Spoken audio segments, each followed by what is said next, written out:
Hello, welcome back. If you're new here, my name is Becca and today I have my favourite authors.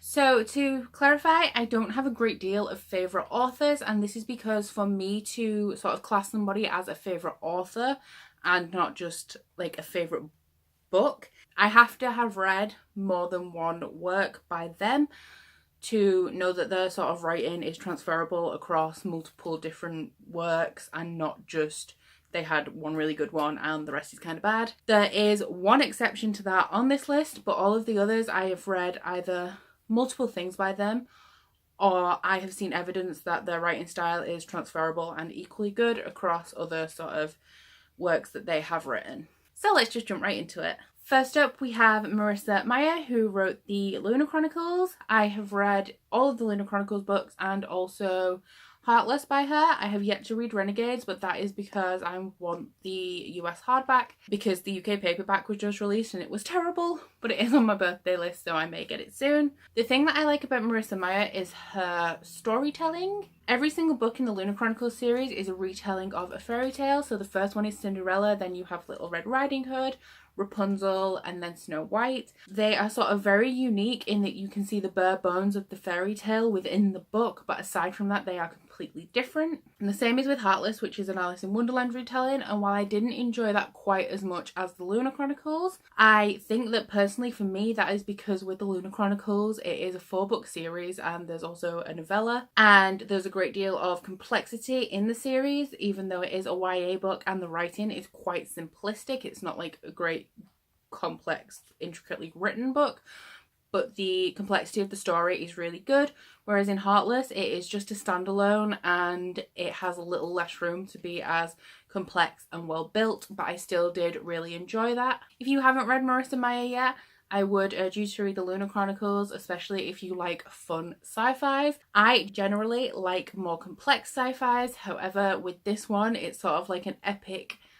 tale with like a great cast of characters, and because it's so long it does add, like I said before, a complexity to it, and the plot is quite intricate, and so it is written as a fun sci-fi but the plot as a whole is a lot more complex, and the way that every character is intertwined is just really well done, and I just love Marissa Meyer. Next up we have quite an old one for me, and that is Sarah Dessen. I think I read this lullaby when I was 13 and I've read a few books from her since then, including Last Chance Summer, a couple of others that I read so long ago I don't even remember the name of them anymore. This one is about a girl called Remy, and her father abandoned her and he was a musician, and because of this she has a distrust of musicians because she believes that they're all fickle and will run out on you. Then she meets Dexter, who is a musician, and as you can guess it is a YA contemporary, it's a romance, they fall in love, and maybe her perspective is a little bit changed. I really enjoyed this at the time and I do really like Sarah Dessen's books. She writes like contemporaries but with just a little bit of depth, so it's nothing too heartbreaking or destroying or dark, but there is just like a little bit more substance there. I can't say how well her books stand up to the test of time, so I'm not sure if I could recommend them to you, but at the time that I read these I really loved them, and I do still have a couple that I am yet to read.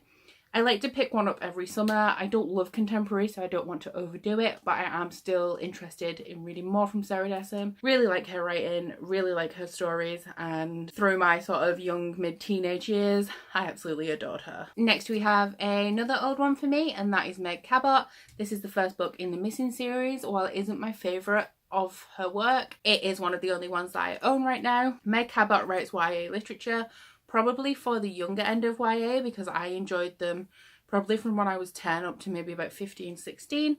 I do want to reread her books, which is why I bought this one recently. I sadly don't have my original books anymore. I had nearly all of them. And the only thing that I don't really like by Meg Cabot is her more popular series, which was The Princess Diaries, which I'm sure you've all heard of. Amongst my favourites were Avalon High, which is sort of a King Arthur and the Knights of the Round Table and Guinevere retelling set in a high school. I'm not sure if it has time travelling, I read it a long time ago. And also the Mediator series, which I think is about a ghost hunter who ends up having a ghost boyfriend. And this one is about a girl who sort of, I'm not sure if she goes missing or she's on the run. She has since wrote, I believe she's wrote either a vampire or a paranormal series that I haven't read yet. and she is still writing. She also has adult books which I've read and enjoyed. Again, not sure if these stand up to the test of time, but once I have reread them, I will let you know. She does have a great sort of work of books, from series to standalones.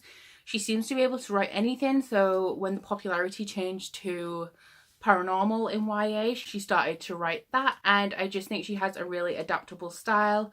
Like I said, not read these for years, can't sort of speak on whether they're still relevant today.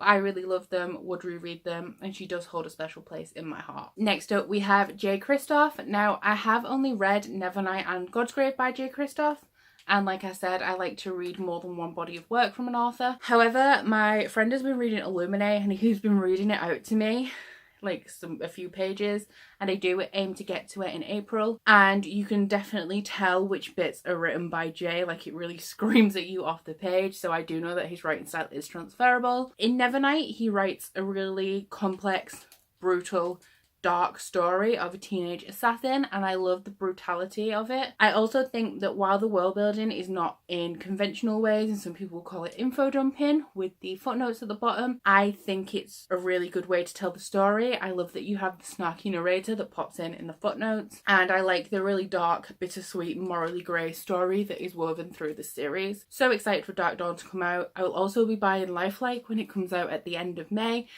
and we'll probably be reading it in June, obviously, because it comes out right at the end of May.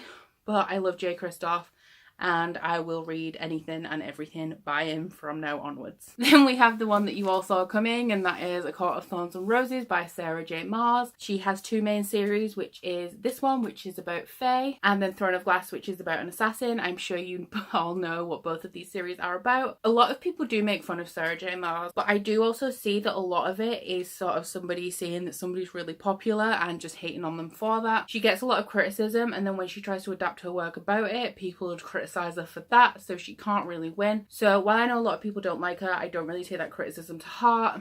I love her. It's incredibly cliche, I know, but I do. When I first read A Court of Thorns and Roses, it was sort of my first foray into real young adult high fantasy that was like a little bit higher than the standard young adult, also bordering on new adult. I think her stories are very complex. I absolutely love her romances. I like that she doesn't have the virgin protagonist. Selena Sardothian has had a million boyfriends, and that's a reflection of real life, whereas normally you have the sort of innocent, sweet virgin girl who's never kissed a boy ever. She has one love interest, that's like her soulmate, and it follows to the end of the series. You don't have that in Sarah J Maas's books. Feyre is not a virgin, and it's a great way to see characters portrayed. I also love how she can sort of manipulate your emotions into, like, she knows how to break your heart when she needs to and make you love who she wants to, and I think it's a really great and powerful writing style. Obviously, she has a few overused phrases that people will and always do pick up on, but overall, I think she is a great author. I am really intrigued to read Catwoman by her, which is released in August. I had a look on Waterstones the other day, and the special edition will only be 320 pages long. Obviously, traditionally, Sarah J Maas's books are 400 plus, moving up to like 600-700 later on in the series. So I'm excited to see what she can do with one standalone of 320 pages. I'm so intrigued to find out whether her writing sort of transfers into a standalone superhero story that has nothing to do with Fae and high fantasy. And I will obviously let you know what I think when I read Catwoman. And then finally, we have the wild card. This author, not only have I not read more than one book by this author, I also haven't finished one book by this author. But I can tell you that this book will be 5 stars, and this author will become one of my favourites. And that is Laini Taylor. I'm halfway through Strange the Dreamer. I am completely enraptured. I am completely obsessed. I actually said this on Twitter, and that is, I get the same feeling when reading this that I did when reading Nevernight, and it's almost as though Laini Taylor is like the sweet, beautiful, poetic soul sister of J Kristoff. This book is equally as brutal as Nevernight. It is equally as morally grey. I'm not going to tell you what the plot is about because I went in blind, and I recommend that everybody does as well. But if you've read Nevernight and you know how brutal it is, this is the same, but the writing is so intricate and beautiful and poetic that it seems less brutal. So it's just sort of the same kind of story told in a more poetic and sort of flowery prose way. This is a very slow read. I can read for hours and only read 50 pages, but I am just so absorbed with this world. I adore it. It's beautiful. And I can't wait to read The Daughter of Smoke and Bone when I finish this. Like I said, I'm not going to tell you what this is about, aside from the thing that everybody says. It's about Laszlo Strange. He's obsessed with the city of Weep. He's a librarian. That's it. That's all you need to know. This book not only shouldn't be explained because it's good to go in blind, it's also impossible to explain because it's so intricate and beautiful. But like I said, it features the same brutality and morally grey characters and conflicted emotions and heartbreak as Nevernight does, just in a very beautiful, poetic writing style. And so that's it for my favourite authors. Please let me know if any of these are your favourite authors, and also let me know who your favourite authors are. As usual, please don't forget to like this video if you liked it and subscribe if you want to. In the description box below is a link to my Goodreads, Instagram and Twitter if you'd like to follow me on any of those, and also a link to my Bookish body butter and candle website, as well as the Instagram for that if you want to check any of that out. But that's it from me today. Bye! Who is a musician?